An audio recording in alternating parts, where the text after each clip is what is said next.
Halo saudara, apa kabar Anda hari ini? Semoga dalam keadaan sehat dan juga baik ya. Saudara, memimpin daerah dengan keterbatasan bukan perkara mudah. Namun di tengah tekanan fiskal dan tantangan wilayah perbatasan, Kota Subulu Salam justru memilih untuk terus bergerak dan berbenah. Dalam 1 tahun terakhir, pemerintah Kota Subulu Salam menunjukkan akselerasi pembangunan, mulai dari penataan birokrasi, penguatan layanan dasar, hingga penguatan pendidikan dan infrastruktur.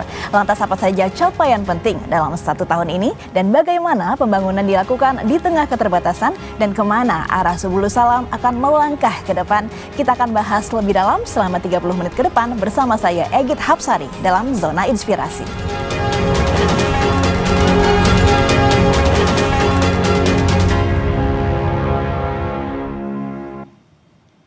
Dan untuk membahasnya sudah hadir Wali Kota Subulu Salam, Bapak Rashid Bancin. Assalamualaikum Bapak, apa kabar? Waalaikumsalam warahmatullahi wabarakatuh. Alhamdulillah baik dan sehat ya. Alhamdulillah Bapak. Terima kasih sudah jauh-jauh dari Subulu Salam yang dikenal sebagai kota 1001 air terjun, betul ya? Ya benar, ya? Benar sekali. Saking banyaknya kan? Saking banyaknya ya. Salam. Luar biasa fasilitas sekali. Nah Bapak, ini berarti hari ini tepat 1 tahun sejak Bapak dilantik sebagai Wali Kota Subulu Salam ya? Iya benar sekali, alhamdulillah kami dilantik oleh Gubernur Aceh di gedung DPRK Kota Subulu Salam pada tanggal 15 Februari tepat jamnya 14.30. Tepat jamnya, luar biasa. Anniversary 1 tahun kepemimpinan Rabbani, M. Rashid dan Nasir Kombeh tepat pada hari ini. Tepat pada hari ini di jam ini ya.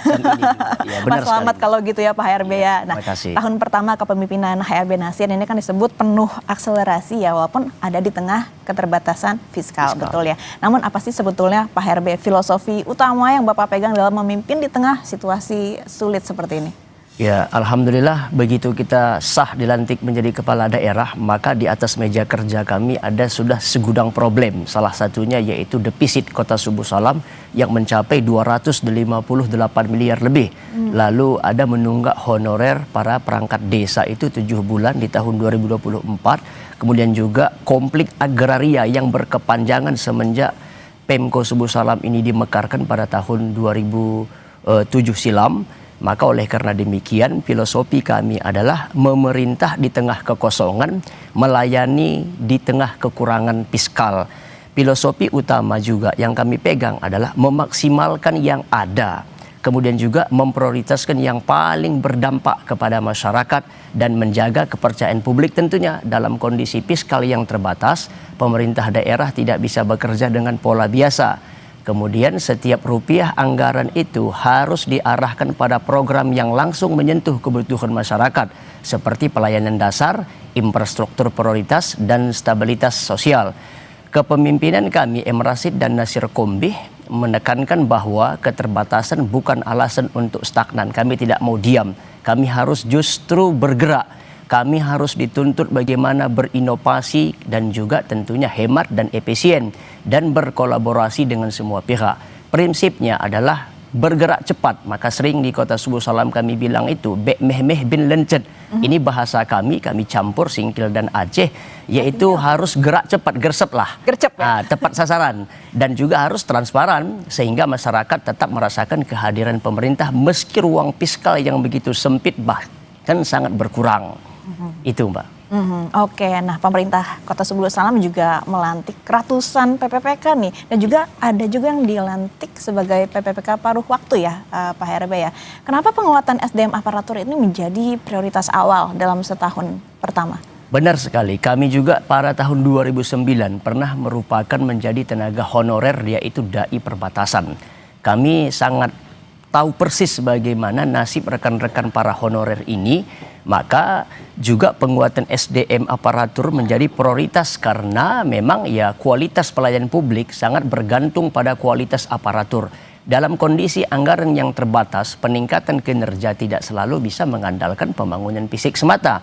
Tetapi bisa melalui penguatan sumber daya manusianya. Pelantikan P3K dan juga P3K paruh waktu ini bertujuan menutup kekurangan tenaga di sektor vital seperti pendidikan, kesehatan, dan juga pelayanan administrasi dengan aparatur yang lebih memadai dan profesional. Pelayanan juga tetap harus berjalan optimal tanpa harus menambah beban belanja daerah atau beban belanja pegawai secara berlebihan. ini adalah investasi jangka panjang untuk birokrasi yang lebih kompeten, responsif, dan juga berorientasi pelayanan publik. Dengan pelantikan ini ada kepastian bagi mereka rekan-rekan P3K ini, sebab selama ini setiap tahun terjadi gejolak mulai dari soal gaji honorer yang tidak dibayarkan hingga permasalahan perpanjangan kontrak atau SK honor. Belum lagi gejolak yang timbul akibat pemberhentian sepihak kepada tenaga honorer lama dan juga rekrutmen tenaga honorer baru yang kerap terjadi apalagi pasca pilkada. Sehingga dengan P3K dan P3K paruh waktu ini, maka posisi mereka tidak lagi diotak-atik oleh kepentingan politik. Demikian, Pak. Oke, jadi memang untuk kualitas pembangunan itu bisa dimulai dari peningkatan SDM-nya ya. Namun di tengah lagi-lagi keterbatasan anggaran, bagaimana untuk penataan birokrasi supaya lebih efektif ya begitu, Pak? Siap. Penataan birokrasi dilakukan memang melalui beberapa langkah strategis, yaitu efisiensi struktur dan juga program menyederhanakan kegiatan yang tidak berdampak langsung pada masyarakat.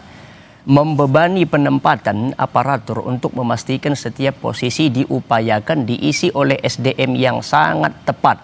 Maka oleh karena demikian, pada tahun 2025 kemarin kami anggarkan itu untuk tenaga kesehatan itu untuk honor 5 miliar. Lalu 4,5 juga untuk tenaga pendidik. Ini tentu untuk memenuhi hak-hak insentif tenaga pendidik dan guru. Sebab memang ya kita tahu di sana ada juga Damkar, kemudian juga ada Satpol PP, ada juga tenaga kebersihan. Ini juga harus kita anggarkan supaya pelayanan publik tetap bisa berjalan baik. Banyak sekali memang elemen birokrasi yang perlu ditata sedemikian rupa supaya efektif di tengah keterbatasan begitu ya, luar biasa dalam setahun ini ya. Namun bagi seorang pemimpin daerah pastinya juga butuh konsolidasi dan juga butuh sinergitas ya dengan Forkopimda dan juga stakeholders lainnya. Bagaimana selama ini konsolidasinya Pak HRB? Ya, alhamdulillah kalau dengan Forkopimda konsolidasi kami sesuai dengan tagline kami ketika pilkada, wajah baru, harapan baru. Kebetulan kami juga baru, Kapolresnya baru, dan Dimnya baru, Kajarinya pun baru, dan alhamdulillah kami searah. Dan rekan-rekan kami ini semua mendukung mewujudkan visi misi kami. Artinya kami sangat baik berkomunikasi dan ikut terjun langsung ketika kemarin terdampak banjir. Dan semua rekan-rekan ini ikut membantu meringankan tugas daripada kepala daerah. Begitu juga dengan pimpinan DPRK-nya dan masyarakat semuanya, tokoh masyarakat. Menurut kami ya aktif kita berkomunikasi. Begitu, Mbak. Jadi luar biasa ya dalam setahun pertama kepemimpinan Pak HRB, kemarin juga dilanda bencana yang pasti cukup sulit ya untuk dihadapi, namun dengan sinergitas dan juga konsolidasi dengan Forkopimda ini insya Allah bisa dilalui ya. Apapun jawaban ke depannya. Baik, ini menarik sekali untuk obrolan kita dari setahun kemarin dan juga mungkin di masa depannya seperti apa, masih ada 4 tahun lagi, tapi kita akan gali lagi usai jeda berikut, tetap di Zona Inspirasi.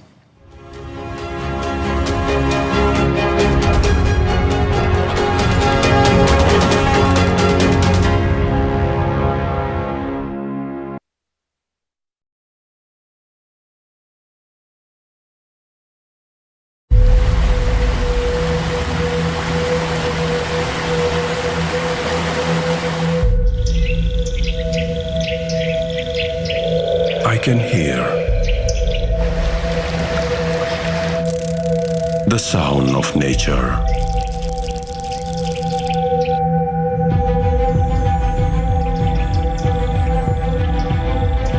That is calling me for an adventure.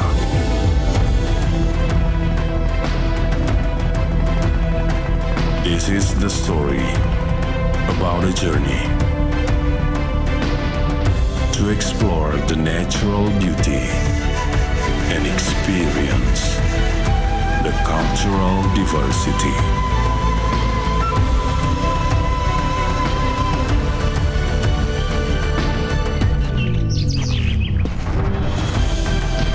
Through the lush of its tropical forest, I fulfill the quest and learn about something amazing.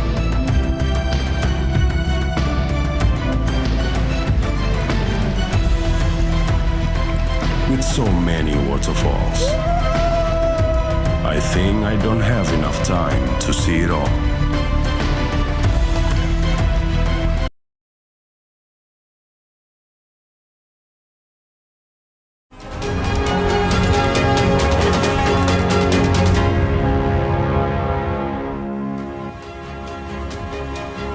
Kembali lagi di Zona Inspirasi, Saudara, dan kita masih bersama Wali Kota Subulu Salam, Bapak Rashid Baji. Nah, sekarang kita beralih nih Pak, ke pembahasan terkait pembangunan dasar dan pendidikan yang juga tentunya menjadi prioritas lain ya, selain pembangunan SDM yang sudah kita bahas di segmen pertama tadi. Nah, terkait dengan infrastruktur dasar Pak, seperti jalan dan juga air bersih, tentunya ini menjadi fokus utama ya Pak, di Subulu Salam. Nah, tapi apa dampak yang paling dirasakan langsung oleh masyarakat Kota Subulu Salam? Ya, alhamdulillah di tahun 2025 salah satu bukti infrastruktur yang kita bangun itu ada di daerah Kecamatan Longkip, namanya ada Desa Darussalam. Ini memang dari dulu terpencil. Saya teringat dulu waktu saya undangan ceramah ke sana Isra Mi'raj, malam itu saya tidak bisa pulang. Sebab itu tanah becek. Maka pada tahun 2025 kemarin ada kita anggarkan untuk pembangunan aspal. Alhamdulillah sudah selesai, dan di tahun 2026 ini pun kita lanjutkan kembali karena ini memang berbatasan dengan Kabupaten Aceh Singkil. Kemudian juga infrastruktur lainnya yaitu di Kecamatan Runding ada daerah yang juga daerah terpencil yaitu Kuta Beringin, dan mereka juga kemarin sudah bisa merasakan ketika itu kita bangun aspalnya, karena memang infrastruktur jalan ini sangat berdampak langsung pada perputaran ekonomi warga karena kelancaran konektivitas akan ya mempercepat perdagangan barang dan jasa. Begitu juga di tengah kota, misalnya di dekat terminal Kota Subulu Salam ini, di situ juga ada pajak. Ternyata ada genangan air dulu di depan sebuah toko itu. Alhamdulillah di tahun 2025 kemarin sudah kita hot mix. Kemudian juga jalan menuju ke Pasir Panjang di Kecamatan Simpang Kiri. Ini juga banyak masyarakat buah sawitnya. Dengan adanya aspal ini tentu ya infrastrukturnya begitu mudah untuk diangkut kepada pabrik kelapa sawit. Dan bukan hanya di bidang infrastruktur bagian jalan, dan juga ada tentu spam air bersih yaitu di Jontor dan juga di Runding. Dan pada tahun 2025 kemarin kita membangun ada 6 unit sumur bor dan 200 sambungan ke rumah.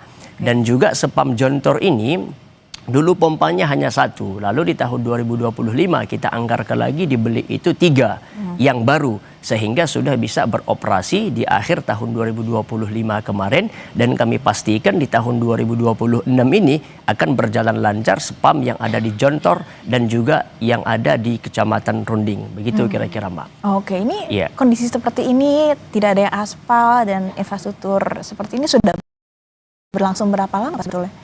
Sudah semenjak lama, artinya semenjak ada Pemko Subulu Salam lah dari tahun 2007 yang di Darussalam tersebut. Tapi kalau spam Jontor tadi ini memang sudah lama ada, kita hanya maintenance, kita ada perawatan, hanya perbaikan karena mesinnya rusak, maka perlu kita anggarkan untuk beli mesin baru, seperti itu Mbak. Wah, ini berarti menjadi perubahan yang sangat signifikan ya. Bagaimana respon masyarakat? Respon masyarakat pasti ada yang WA kami, terima kasih Pak Wali, terima kasih Pak Ustadz, karena air pump yang di Jontor ini sudah berjalan, begitu juga dengan yang di Runding kata mereka. Lalu insya Allah pada tahun 2026 ini ada lagi kita bangun 4 titik sumur bor, yaitu di Kecamatan Runding 2 titik, di Kecamatan Penanggalan juga 2 titik. Artinya memang ya air bersih ini sangat dibutuhkan oleh masyarakat karena ini adalah hajat kebutuhan banyak orang. Karena ini juga ya kebutuhan dasar untuk kesehatan. Bahkan untuk bampres yang untuk banjir ini pun kita anggarkan 1 miliar untuk pembangunan sumur bor. Sehingga terjadi pun nanti banjir, masyarakat tetap bisa mengambil dari air tanah ini atau air sumur bor ini. Begitu. Inilah kalau memang pemimpinnya ini putra daerah ya. Iya. Kota Singkil, dan memang berangkat dan lahir dari grassroots ya, dari akar rumput. Nah, termasuk dengan background Pak Wali dulu juga santri dan juga bergerak di bidang pendidikan, lahir dari dunia pendidikan. Kita beralih ke pendidikan yang juga menjadi prioritas utama dalam kepemimpinan Pak Wali ini. Sebelum sampai juga mendorong pembangunan sekolah rakyat ya, yang bernilai ratusan miliar rupiah ya. Betul ya Pak ya? Benar. Apa makna kehadiran sekolah ini mungkin bagi pengentasan kemiskinan? Karena kita tahu edukasi atau pendidikan ini salah satu rantai pemutus kemiskinan yang pertama. Iya. di dalam ceramah kami sering kami menyampaikan dimanapun seminar, bila ingin kita membangun suatu negara hanya dalam jangka 10 tahun, bangunlah ekonomi. Tapi bila kita ingin membangun sebuah negeri sampai 1000 tahun, maka bangunlah pendidikan. Maka kami Kota Sebulu Salam mengucapkan ribuan terima kasih kepada Bapak Presiden, kepada Bapak Prabowo Subianto, karena sudah terbangunnya dan sedang berproses yaitu sekolah rakyat. Dan perlu dicatat, Sebulu Salam ini dapat astacita Pak Prabowo ini banyak. Pertama ada sekolah rakyat rintisan, ini sudah berjalan, yaitu jumlah siswanya lebih kurang 100 orang. Dan sekolah rakyat yang permanen, nilai proyeknya mencapai 252 miliar. Yang saat ini sedang berlangsung di area lokasi itu 6,2 hektar. Dan yang dahsyatnya ini adalah untuk masyarakat miskin ekstrim, yaitu desil 1, desil 2 yang ada data di Kemensos. Kemudian nanti dari sekolah rakyat ini akan bisa menampung pelajarnya ini sekitar 1.200 orang. Maka biaya operasional sekolah rakyat ini nanti per tahun lebih kurang 75 miliar sampai 100 miliar. Maka inilah uang yang akan berputar nanti di Kota Sebulu Salam. Maka sekali lagi kami pemerintah Kota Sebulu Salam dan atas nama Wali Kota tentu mengucapkan ribuan terima kasih kepada Pak Prabowo Subianto selaku Presiden, dan juga Gus Ipul dan Gus Jabo selaku Mensos dan Wamensos, dan juga tentu PU yang membangun saat ini yang dikerjakan oleh perusahaan Waskita. Jadi ini bukti bahwa negara hadir ya bagi masyarakat di Sebulu Salam. Nah, selain sekolah rakyat, Pak Wali, ada juga perguruan tinggi baru ya, betul ya? Akan Iya, benar. juga ya. Ini bagaimana pemerintah melihat peran pendidikan tinggi selain sekolah rakyat tadi bagi daerah perbatasan, karena wilayah Sebulu Salam juga dekat perbatasan ya?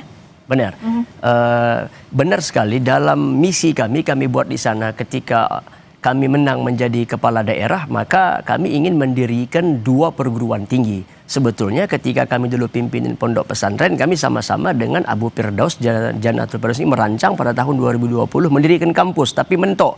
Maka ketika kami sudah terlantik menjadi kepala daerah, ini dulu yang kami kejar ke Kementerian Agama. Lalu saya minta tolong saat itu kepada Wakil Menteri Agama, yaitu Pak Kiai Romo Sapi'i, karena beliau memang selaku Wakil Menteri Agama, dan disetujui dan alhamdulillah sudah berjalan aktif perkuliahan, yaitu ada STAI Jannatul Firdaus dan juga ada STID Darul Rahmah Sepadan. STID Darul Rahmah Sepadan ini kekhususannya adalah memang jurusannya hanya bahasa Arab. Tapi kalau STAI yang lain tadi ada 4 prodi yang kita buka.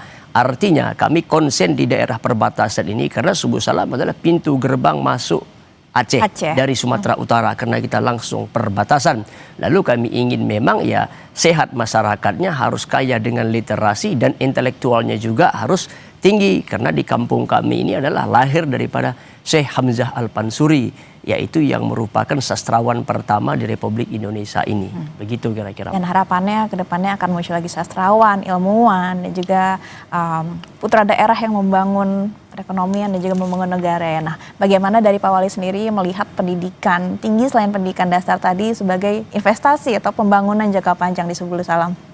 Ya, kami melihat memang bahwasanya seperti statement kami yang di awal tadi, bila ingin kita negeri ini terus berjaya sampai hari kiamat, ya maka bangunlah pendidikan. Pendidikan bukan hanya tingkat SD, SMP, SMA, tetapi juga tentu dengan perguruan tinggi. Sedihnya Sebulu Salam ini, doktornya dari 107.000 penduduknya, hanya doktor itu hitung jari saja 5 atau 6 orang.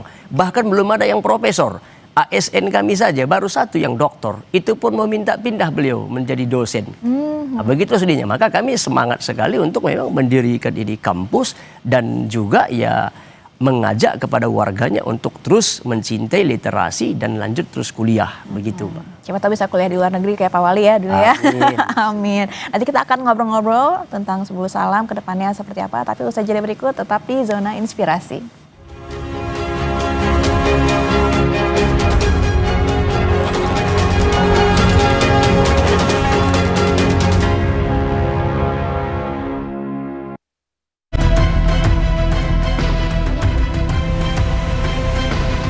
Big one, called Kedabuhan, was a good place for rafting.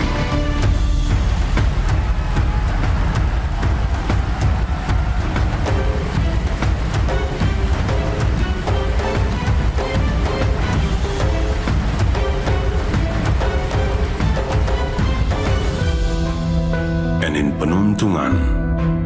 The atmosphere is refreshing.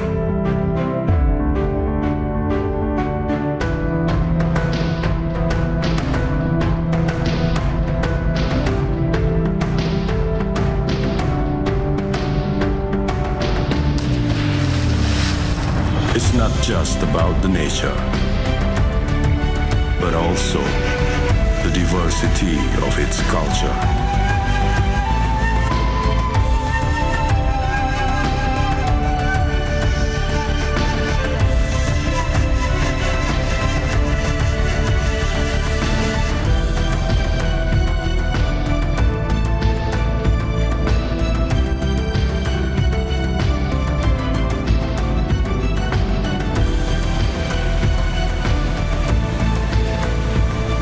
This adventure, I'm pretty sure, and give my thumb to the city of Subul Salam.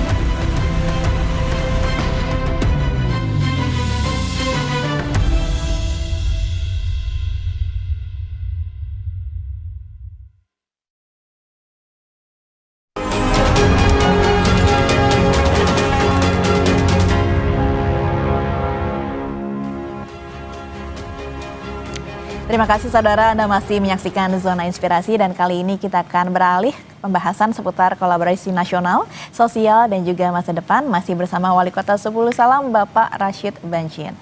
Pak Wali, Subul Salam ini kan aktif menyelaraskan program daerah dengan agenda-agenda nasional seperti tadi yang kita bahas di segmen sebelumnya, ada sekolah rakyat dan juga pembangunan pendidikan tingkat tinggi begitu. Nah ini kan juga ada program lain seperti misalkan MBG dan juga koperasi desa. Sebetulnya tapi apa manfaat konkret dari sinergi antara daerah dan pusat ini Pak? Oh, banyak sekali sebetulnya manfaatnya. Kami memang menyadari bahwa masyarakat Subul Salam ini membutuhkan asupan finansial yang harus cukup. Kemudian juga bahwasanya perlu kita ketahui MBG lah contohnya di Kota Subul Salam ini ada 11 SPPG.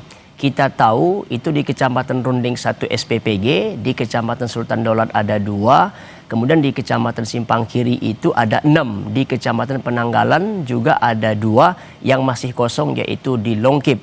Saat ini kita tahu satu SPPG itu berjumlah 50 orang. Satu orang itu sebagai kepala SPPG, kepala dapur, satu orang itu ahli gizi, satu orang itu tentu akuntan. Nah 47 ini adalah relawan. Maka perlu kita catat, maka di Kota Subul Salam sudah ada sebanyak 517 orang. Mereka ini adalah warga setempat. Inilah uang yang berputar lebih kurang 1 miliar lah satu dapur. Nah dikali 11 dapur berarti 11 miliar lah uang berputar di Kota Subul Salam per bulan, dikali aja setahun. Ditambah dari sekolah rakyat, maka ya UMKM kita ini hidup, perputaran ekonomi juga meningkat, lapangan pekerjaan juga ada. Kemudian yang kedua, Koperasi Merah Putih KDMP saat ini sedang berjalan yang dikerjakan oleh masyarakat Kota Subul Salam. Kemudian juga nanti ada Koperasi Desa. Ya tentu ini akan menambah income, menambah pendapatan bagi masyarakat kita. Dan kami juga bisa ya berharap semoga nanti ke depannya ini ada bisa terbangun seperti proyek strategis nasional. Selain tadi dari pusat MBG, KDMP, sekolah rakyat, kami mengusul kepada Bapak Presiden dan Menteri Menko Infrastruktur dan Menteri PU yaitu Kanal Oboh. Inilah yang memitigasi bencana banjir karena air di Subul Salam ini berasal dari Gayo Lues, Pak Barat, Dairi, Aceh Tenggara, lalu singgah di Subul Salam. Kami berharap bisalah terwujud Kanal Oboh ini nanti yang akan mengatasi banjir kita, dan ini kita berharap bisa masuk kepada PSN, Proyek Strategis Nasional. Selain Kanal Oboh ini juga ya kami berharap ada lagi jalan tembus Muara Situlen ke Gelombang. Artinya dari Kota Subul Salam saat ini Mbak, kami menuju ke Aceh Tenggara itu harus melewati Sumatera Utara. Kami melewati ada namanya Kabupaten Pak Barat, ada Dairi, ada Tanah Karo dengan jarak tempuh 192 km. Tetapi ya? Dengan nanti ini ditembus jalan Gelombang Muara Situlen, ini hanya tinggal 82 km. Oh, okay. Selama ini hanya ibaratnya 5-6 jam, dengan dibukanya jalan ini hanya sekitar 2-3 jam. Kami berharap kepada Bapak Presiden dan Menteri Infrastruktur yaitu Pak AHY agar ini bisa dimasukkan menjadi prioritas skala ya strategis nasional, baik itu Kanal Oboh, baik itu jalan tembus tadi Muara Situlen. Itu Mbak gambarnya. Tampaknya optimistis ya, karena kemarin sempat ada kunjungan monumental setelah 14 tahun ya, akhirnya ada kunjungan rombongan menteri yang pertama di Sebulu Salam. Seberapa bermakna kunjungan rombongan menteri ini, Pak? Ya, benar sekali. Semenjak ada Pemko Sebulu Salam pada tahun 2007, baru ada dulu pernah turun menteri satu orang Golkar, yaitu Pak Agung Laksono kalau kami tidak salah, karena saat itu wali kota kami yang lama juga dari Golkar. Dan alhamdulillah ketika 1 tahun kami ini menjabat kemarin ada kunjungan 3 menteri, yaitu Menko Pangan, yaitu Pak Zulkifli Hasan, dan juga ada Menteri Perikanan dan Kelautan Pak Sakti Wahyu Tranggono, dan juga Menteri Perdagangan yaitu Pak Budi Santoso. Dan juga kemarin kami sudah tindak lanjuti kembali untuk mengantarkan proposal ke kementerian yang bersangkutan. Ya, artinya sangat berdampak bagi kami dengan kehadiran bapak-bapak menteri ini, yang jelas Kota Sebulu Salam semakin dikenal di kalangan kementerian, karena memang ya Sebulu Salam ini jujur Mbak kami katakan adalah kota terluas nomor 4 di Republik Indonesia, karena 1.391 km persegi, dan juga termasuk yang tersepi 67 km mungkin per jiwa, artinya Terbesar, saking tapi luasnya. tersepi, gitu ya? Iya, itu Mbak gambarnya. Oh, oke. Nah, selain itu juga pemerintah Kota Sebulu Salam memberi perhatian ya kepada aspek sosial dan juga keagamaan. Tapi mengapa menurut Bapak keseimbangan pembangunan duniawi dan juga ukhrawi ini dianggap begitu penting? Ya, pembangunan tidak bisa dipisahkan dari aspek material dan sosial, jasmani dan rohani, duniawi dan ukhrawi. Keduanya ini harus dibangun secara maksimal dan seimbang. Maka selain pembangunan fisik, kami juga memberi perhatian khusus pada perkembangan seni budaya, pariwisata, dan humaniora. Di bidang budaya, kami mengangkat ikon Kota Sebulu Salam, yaitu Syekh Hamzah Pansuri, yang dimana makamnya ini menjadi destinasi wisata di Kota Sebulu Salam. Dan kami punya cita-cita di tahun 2027 nanti akan kita adakan seminar internasional tentang Hamzah Pansuri. Kita undang orang yang pernah menulis disertasinya ini berbicara tentang masalah Hamzah Pansuri. Nah, di bidang humaniora, kami sedang berjuang menciptakan kondisi masyarakat yang memiliki kepedulian tinggi terhadap hak-hak orang lain. Maka kami menjalin kerjasama dengan Kementerian HAM serta Kementerian Pemberdayaan Perempuan dan Perlindungan Anak atau P3A. Target kami adalah bagaimana menjadikan Kota Sebulu Salam ini sebagai kota ramah HAM dan juga kota ramah perempuan dan kota layak anak. Khususnya di bidang keagamaan, Kota Sebulu Salam juga menerapkan ya syariat Islam, sehingga kami berkomitmen untuk menegakkan syariat Islam. Bahkan saat ini di Aceh ada namanya Wilayatul Hisbah. Kalau selama ini ada Satpol PP, di Aceh itu ada sambungannya Satpol PP dan WH. WH ini kami sebut dengan polisi syariat, yaitu penegak untuk bagaimana masyarakat kita menjalankan syariat Islam. Misalnya mereka ada membuka KP-KP yang tidak jelas, KP remang-remang, maka ini domainnya adalah WH, peraturan daerah atau kanun lah kalau disebut di Aceh ini.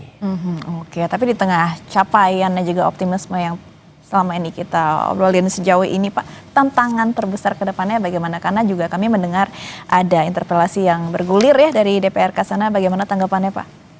Ya, di tengah tantangan kami yang terbesar ini adalah memang defisit Kota Sebulu Salam. Nah, secara otomatis defisit ini memang harus bisa zero dalam 3 tahun ke depan. Bahkan kami pernah berjanji kepada masyarakat ketika kampanye, bila 3 tahun tidak zero defisit, dan kami akan mengundurkan diri dari kepala daerah bersama wakil saya. Nah, maka ya tantangan terbesar selain tadi defisit ini tentu juga menata pemerintahan. Maka kami berharap sebetulnya kepada penegak hukum seperti KPK Republik Indonesia ini agar turunlah ke Kota Sebulu Salam. Ceklah kenapa bisa defisitnya sampai 258 miliar. Begitu juga dengan Kejagung, Kajatinya, Kapolrinya. Coba kita cek, bantu diusut ini. Kenapa bisa terjadi sedemikian rupa? Itu Mbak. Oke, baik. Mungkin pertanyaan terakhir, singkat saja Pak. Apa pesan dan juga harapan kepada masyarakat Sebulu Salam supaya pembangunan bisa berjalan cepat dan juga merata? Ya. Kami meminta kepada masyarakat Kota Sebulu Salam sesuai dengan slogan kami, yaitu sadakata. Makna sadakata ini ialah seia, sekata, dan bahu-membahu menciptakan suasana yang kondusif. Kota Subuh Salam adalah milik kita bersama, tidak ada milik seseorang. Dibutuhkan kepedulian kita, niat yang baik, dan tindakan positif demi terwujudnya Kota Subuh Salam yang islami, maju, dan berkelanjutan. Di 1 tahun kepemimpinan kami ini, Mbak, alhamdulillah, selama kami menjabat, honor perangkat desa dan pengurus syara atau imam masjid tidak pernah tertunggak, semua kita bayar. ASN juga kita bayar tepat waktu, bahkan hutang honor perangkat desa 2024 sudah kita bayarkan selama 2 bulan.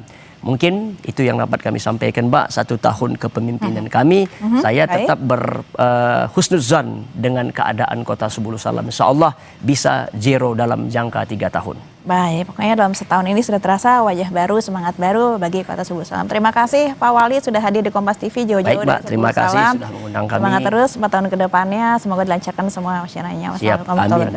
Baik, terima kasih saudara sudah menyaksikan Zona Inspirasi selama 30 menit terakhir. Saya Git Hapsari pamit undur diri. Sampai jumpa.